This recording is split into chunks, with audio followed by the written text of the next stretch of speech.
Guys, welcome to a new video. And I just feel like, I don't know, I should watch this video on a video. I watched like this much of it, that much of it. Wow, that's a lot. I did not realize. The weird side of YouTube, and another one was the scary side of YouTube. But it's been a good 5 months though since the last time we explored YouTube's dark side, so this has given me enough time to make a crazy video that you're about to watch. Okay. Today we're going to combine the weird side of YouTube and the scary side of YouTube so we can explore the disturbing side of YouTube. This is going to be weirder, scarier, and definitely more disturbing than all of my other ones. If you like the YouTubers that disappeared video that I made, then you'll love this one because it's going to be kind of creepy like that one was. I know you're probably in quarantine right now and you're sitting at home, so this is the perfect video to watch. Grab your cold pizza and don't forget to dip it in your Dr. Pepper because this video is about to get disturbing. I had to research a lot for this video and I found a couple of videos and stories behind these videos that are really disturbing. Let's get into the first part of this video. So, it was a normal Thursday in Rhode Island and a band called Great White was going to perform at a local nightclub, so everybody was going to show up. Once it hit 6 p.m., there were over 400 people in the nightclub waiting for the music to start. So the band, they wanted their entrance to be crazy, and they wanted it to be so awesome, so they decided to use fireworks when they came out. Now this was a horrible idea. Fireworks are for outside use, and they used these fireworks inside of a small nightclub. That is not good at all. They set the fireworks off, they came out, and then they started a fire with it on accident. Over 400 people were inside this burning nightclub, and they were all trying to get out while the building was burning down. Now you may all be asking me, why are you talking about this when this is about YouTube videos? Well, actually you're in luck, because somebody that was actually in the fire at that time got out and started recording, and he recorded the whole thing, start to finish. This video is really crazy.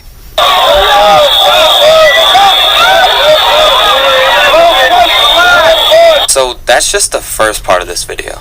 You can see the fire starting to go off, but just look. There are so many people in there, and they're all screaming, and all of them are terrified. But I would be too if burning flames were about to touch my feet. Let's keep watching.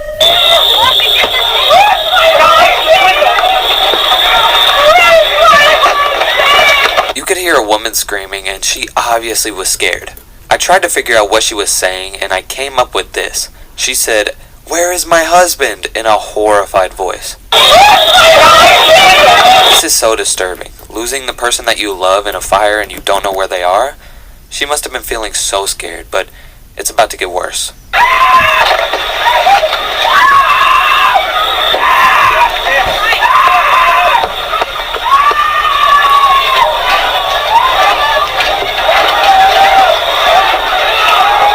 The fact that you can hear the screams of people in the fire is just crazy and honestly disturbing. And the next part of this video is actually the most disturbing part.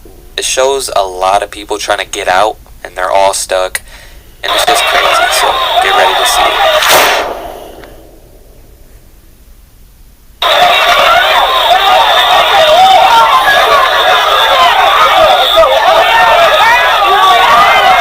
They were all stuck because once they saw the fire, they all sprinted for the nearest exit. And that exit happened to be a very small hallway in the nightclub that leaded out to a very small door, which was a bad idea considering that there was over 400 people in that nightclub alone. It's honestly bone-chilling to hear these people begging to be helped. Fire at their legs, burning them up, just wanting to get out and go home with their families. Their mindset wasn't just about partying anymore on their day off. It was about survival, and unfortunately for 100 different people, 100 different people, they didn't make it out that club.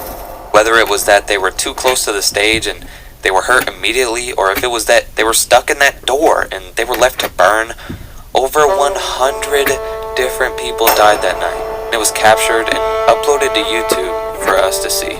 Robin Petrarca was there that night, and with 9 of her best friends, she got out, but none of her friends did.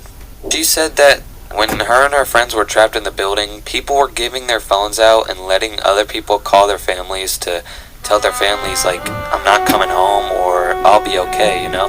People were stranded in there and they needed to tell their families what was going on. And a lot of people called their families and told them I loved you. And that was it. The manager of the band that decided to use the fireworks for them was sent to court, as well as the owners of the nightclub where it happened. They said that the manager of the band shouldn't have had fireworks, and the club owner should have had sprinkler systems installed in the ceilings to prevent anything like this to happen. They did a study and they said that if there was even like 1 or 2 sprinkler systems, almost nobody would have died and the fire would have been put out. But because the building was old and there was no system like that, 100 people lost their life because of a faulty building.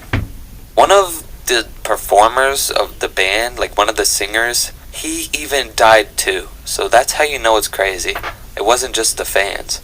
So the owners of the club and the manager of the band who decided to use the fireworks were both sent to jail for basically the murder and manslaughter of all those 100 people who lost their lives that night. Our next disturbing YouTube story is about Justin Carmichael, but you guys might know him as Jew Wario. He was just a normal YouTuber who uploaded videos about games. That seems normal, right? I mean, of course it seems normal.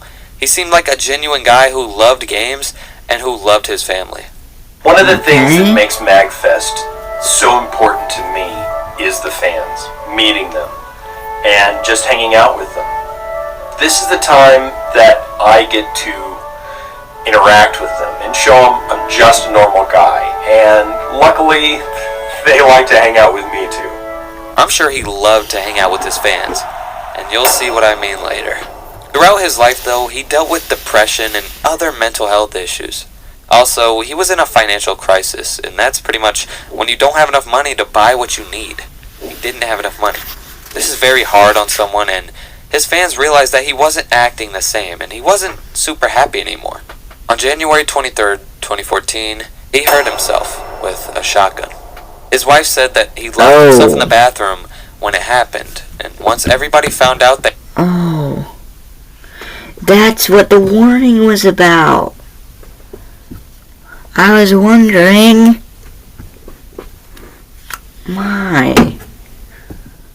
He was gone, there were plenty of popular YouTubers making videos and just respecting and expressing how good of a person he was. Here's a clip from one of his final videos.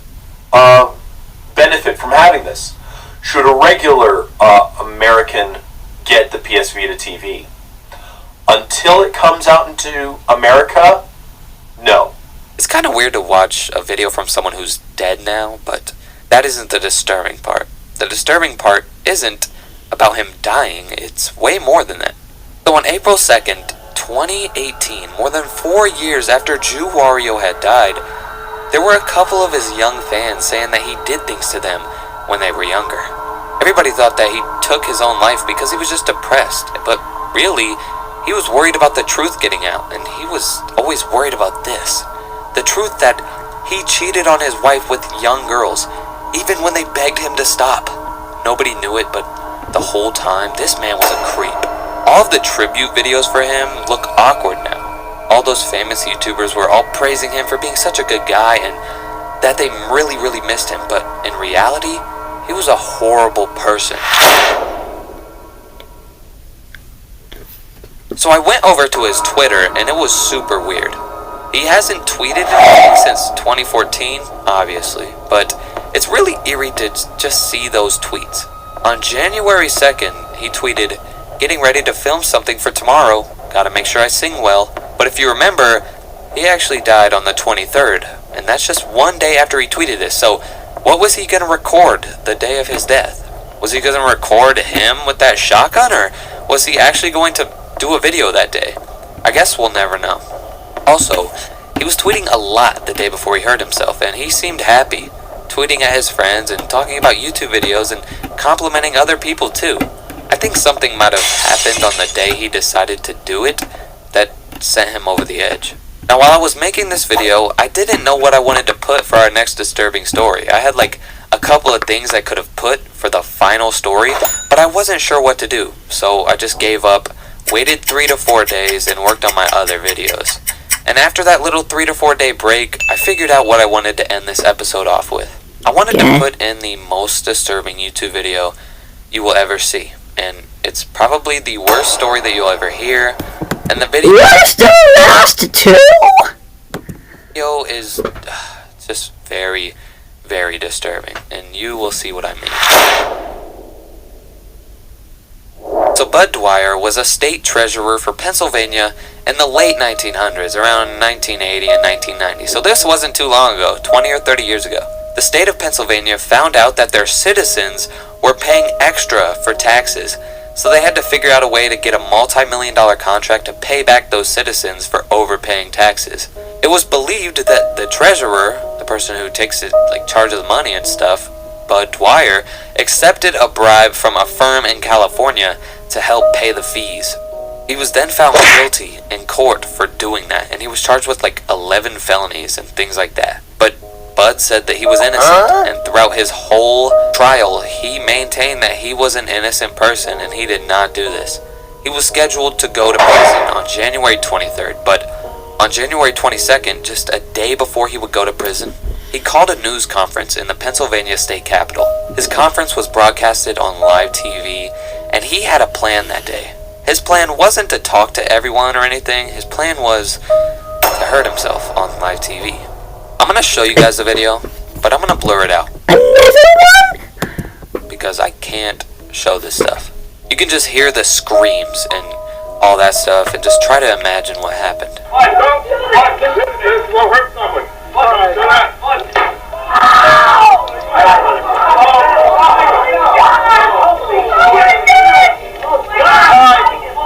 Settle down. So yeah, this was a day before he was scheduled to be in prison, and I guess he didn't want to go. He gave up. He was explaining that he was innocent, and nobody believed him. And I think a couple of years later, the person who said that he accepted the bribe actually said that it was fake. So Bud Dwyer was innocent the whole time. He tried to explain to everyone that he was innocent, but nobody was believing him. I feel bad for the dude. Nobody would listen to him. The weirdest part of this whole video is that Bud and Jew Wario both did it just a day after each other. The 22nd of January for Bud and the 23rd of January for Jew Wario. It's very disturbing how these are so close to each other. These are probably the most disturbing videos and most disturbing stories on YouTube. The station nightclub fire showed people helplessly trying to get out of a burning building. Jew Wario did things with kids that nobody expected him to do, and Bud Dwyer's conference was recorded on live TV, and now it's on YouTube. And also, he was saying that he was innocent, but nobody listened. There was a lot of things I could have put in this video, but I decided not to put in because Yeah. I really, truly think that these are the three most disturbing things I could have found. Have you ever found anything else that was disturbing on YouTube? If you have, please tell me. Your comment might be featured in the next Side of YouTube video that I post in like 5 months. But I'm not really sure how anything else could top this video because these were the most disturbing. If you're new to my channel and you want to see awesome videos like this, just go ahead and click subscribe. It's super easy and it gives you fun videos to watch. I'll see all of you guys in my next episode. Peace out. I know you see those videos on the screen right now. If they seem cool to you, go ahead. Bye.